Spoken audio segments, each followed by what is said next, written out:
On arrive à la fin du mois d'août, c'est également la fin de la saison touristique estivale. Ce matin, on reçoit le directeur général de Tourisme Charlevoix pour faire le tour sur comment a été notre été dans la région. Michel Dion, bonjour. Bonjour.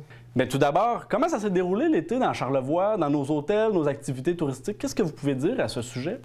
Bien, ça s'est bien déroulé. C'est sûr qu'on a eu peur, je dirais, au début, parce que la météo, surtout au mois de mai, mois de juin, c'était pas nécessairement idéal.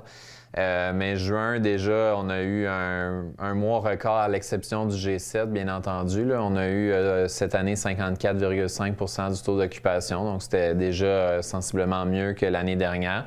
Puis juillet, août, en fait, là, on n'a pas encore de chiffres officiels, mais on a fait un peu un sondage au niveau de nos entreprises.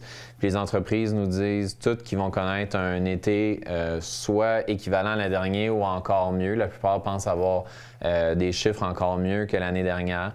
Donc, somme toute, ça se passe quand même très, très bien. Je pense que nos gens étaient prêts. On le voyait dans les sondages d'intention que les gens avaient Charlevoix en mire, mais nos entreprises étaient prêtes, puis je pense qu'on voit les résultats. Est-ce qu'on s'attend à des records? Est-ce que c'est trop tôt pour le dire? Bien, je pense que les records, peut-être, je mettrais un bémol là-dessus. Je pense que certaines entreprises ont déjà dit qu'elles allaient battre des records. Je pense à des Fairmont Manoir Richelieu, à titre d'exemple et tout. Mais est-ce que c'est quelque chose qui va être pan-régional? Pendant la pandémie, les gens étaient obligés de voyager au Canada, au Québec et tout. Donc, je serais très, très, très surprise qu'on batte des chiffres qu'on a vus durant la pandémie. Ça allait moins bien au courant des derniers étés, à l'île aux Coudes particulièrement, avec tout ce qu'on a connu entourant les traverses. Du côté de l'île aux Coudes particulièrement, comment ça a été cet été? Avez-vous eu des échos? On a eu quelques échos, mais en même temps, je dirais des fois pas de nouvelles, bonnes nouvelles, là, dans la mesure où souvent, à l'île aux Coudes, quand ça va vraiment mal, on nous le fait savoir parce qu'il faut faire des représentations, des choses comme ça. Donc, je pense que globalement, ça se passe bien. C'est sûr que l'île aux Coudes aussi est très forte à l'automne, donc avec les pommes et toutes sortes d'autres produits comme ça. Donc, j'ai hâte de voir comment l'automne va se passer. Ça s'annonce bien de ce que j'entends.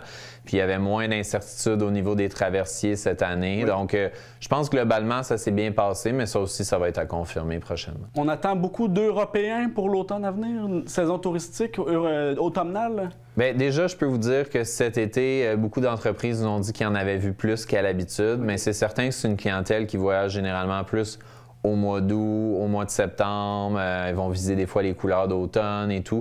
Donc oui, on en attend certainement plusieurs. Les croisières aux baleines, c'est encore très fort. On nous a dit également plus d'Allemands aussi cet été. Donc bref, je pense que ça se passe globalement bien du côté des Européens. Il y a quelques semaines, vous annonciez, mais en fait, au début de cette présente semaine, je devrais dire, vous annonciez l'obtention de la certification biosphère pour l'ensemble de la région de Charlevoix. Qu'est-ce que ça représente, ça? La certification biosphère, en fait, c'est un outil de certification des destinations touristiques en matière de durabilité.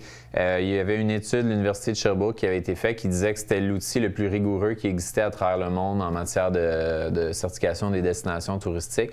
Nous, on s'est lancé là-dedans. En fait, on ne l'a pas fait, je dirais, pour la finalité. Ce qu'on visait, c'est d'avoir un peu une feuille de route, un plan de match qu'on pouvait suivre pour améliorer un petit peu nos pratiques. Donc, on a passé un peu à travers tout ça. Ça aura duré 1 an. On a commencé ça l'année dernière. Puis là, on a eu la confirmation qu'on devenait la 2e destination à l'est de l'Amérique du Nord à l'obtenir. Puis c'est des critères qui vont du social à l'économique, à l'environnemental. Puis, c'est l'ensemble des partenaires qui ont contribué, des municipalités, des MRC, parce que ça ne tombe pas nécessairement tout sous la course, je peux dire, de Tourisme Charlevoix. Oui. Donc, c'est vraiment, je pense, une belle consécration, oui, pour Tourisme Charlevoix, mais surtout pour toute la région.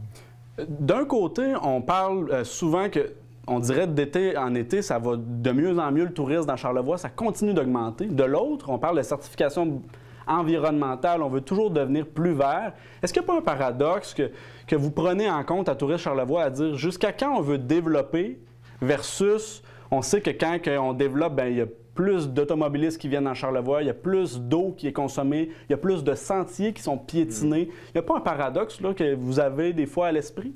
Bien, il y a deux choses. La première chose, c'est déjà si on regarde la planification stratégique 23-27 qu'on a fait avec 800 personnes, dont plus de la moitié, c'était des citoyens. Déjà, vous remarquerez qu'on ne parle plus de quantité de touristes, on parle plus d'une qualité de touristes. C'est vraiment ça qu'on cherche, c'est plus une qualité qu'une quantité. On est plus dans augmenter la durée moyenne des séjours que faire venir plus de gens. On est plus dans avoir des gens à longueur d'année qu'avoir encore plus de volume durant l'été. Puis on est aussi dans une meilleure répartition des flux, peut-être avoir moins de gens sur des sentiers qui sont surfréquentés, puis avoir plus de gens dans des zones peut-être qui sont un petit peu moins achalandées du territoire. Parce qu'on l'a encore vu à l'Acropole des Draveurs cet été, c'est fou, là. Exact. Puis, tu sais, nous, dans nos stratégies de contenu, on essaye beaucoup de mettre de l'avant, je vais dire, des pépites locales ou, tu sais, des choses un peu moins. Donc, ça, je dirais que c'est probablement... Puis, tu sais, le souci du développement maintenant dans les projets, que, tu sais, je vais vous donner un exemple, mais maintenant, 15 % du financement des projets peut être pénalisé selon la performance en développement durable. Donc, si par exemple, vous ne tenez pas assez compte de la population locale, vous avez, bon, c'est sûr que c'est une catastrophe environnementale, le projet sera juste pas soutenu. Financé, oui. Mais c'est vraiment rendu un angle de développement. On dit souvent qu'on est passé plus dans un rôle d'organisme de gestion de la destination. C'est pour ça qu'on s'est opposé à des projets comme le Géolagon, des choses comme ça, parce qu'on a justement ce souhait-là de préserver un peu l'ADN du territoire qui fait que les gens viennent. Autre dossier, vous annonciez au début de l'été une nouvelle route des saveurs, une image renouvelée. Est-ce qu'on a déjà des résultats là, à ce stade préliminaire-ci? Comment ça a été cet été, la route des saveurs dans Charlevoix? Bien, ça a été lancé il y a un peu plus d'un mois, là, puis je dirais que ça se passe très bien. Là. Preuve, bien, à titre d'exemple, on avait imprimé toutes sortes de cartes, il a fallu aller en réimpression. Fait qu'il y a vraiment une forte demande pour ça. Je pense que c'est important de rappeler que Charlevoix a été pionnier à travers le Québec, le premier à mettre un circuit gourmand comme ça. Puis là, c'est le fun qu'on lui donne une seconde vie. C'est 80 membres qu'on a réussi à réunir autour de cette nouvelle route des saveurs. Qu'est-ce qui a changé entre avant et après l'ancienne route qui était déjà existante mais qu'on entendait plus ou moins parler et aujourd'hui? Bien, en fait, surtout, je dirais, c'est que on l'a un peu ressuscité là, dans la mesure où elle avait été un peu laissée à l'abandon. On s'était peut-être un peu assis sur le nom de la route des saveurs. Puis là, bien, l'image de marque a tout été réinventée, plus d'identité visuelle si vous promenez sur le territoire, des panneaux qui ont été installés, un micro-site aussi qui a été lancé, des outils promotionnels. Puis là, bien, dans pas long, ce qu'on veut faire, c'est travailler surtout peut-être la structuration de l'offre. Les gens sont très passionnés pour parler de leurs produits, mais comment on peut passer d'une entreprise à l'autre puis de sentir qu'on fait partie d'un circuit puis tous ces éléments-là.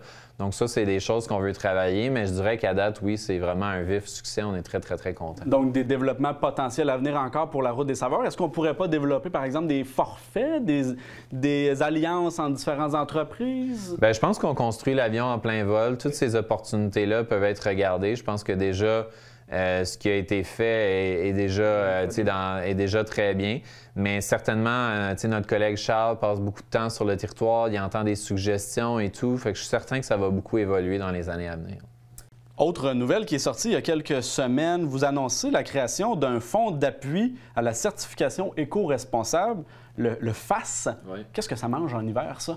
Bien, en fait, ça rejoint beaucoup ce qu'on vient de discuter là, de la certification biosphère, c'est-à-dire que la certification biosphère, il y a le volet destination, mais il y a le volet aussi entreprise.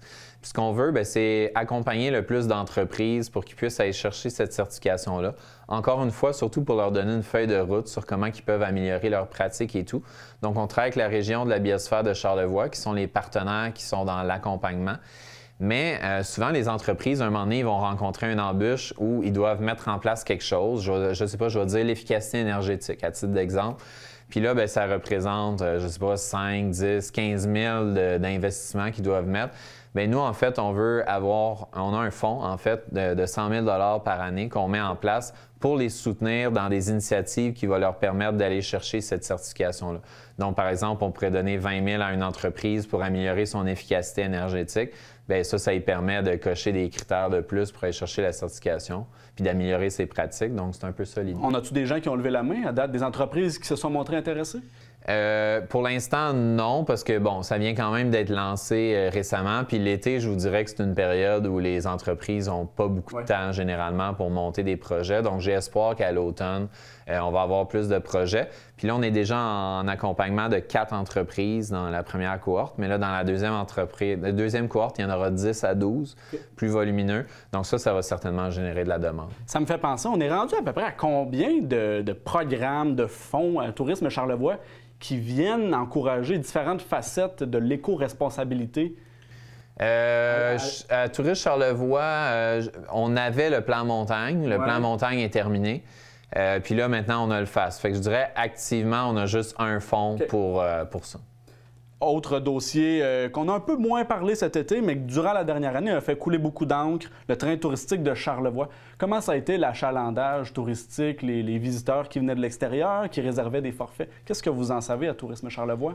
En toute transparence, j'en sais très peu. J'avais vu un article là, de Mme Nancy Bellé là, au début de l'été qui disait qu'il était agréablement surpris par les chiffres et tout. Mais sinon, moi, j'ai pas eu nécessairement de suivi depuis. Il y aura certainement une occasion de faire un post-mortem peut-être à l'automne pour savoir un peu comment a été la saison. Donc, il est trop tôt pour dire si on croit toujours à l'avenir du train? Bien, je pense que ça va vraiment dépendre des chiffres qu'ils ont eus, puis si eux-mêmes sont confiants aussi en l'avenir du train. Donc, je pense que c'est vraiment une belle discussion qui devra avoir lieu à l'automne. Bien, je vous remercie, Michel, d'avoir accepté notre invitation ce matin et puis d'être venu nous parler de tous ces dossiers-là. Mais ça me fait plaisir. Bonne journée.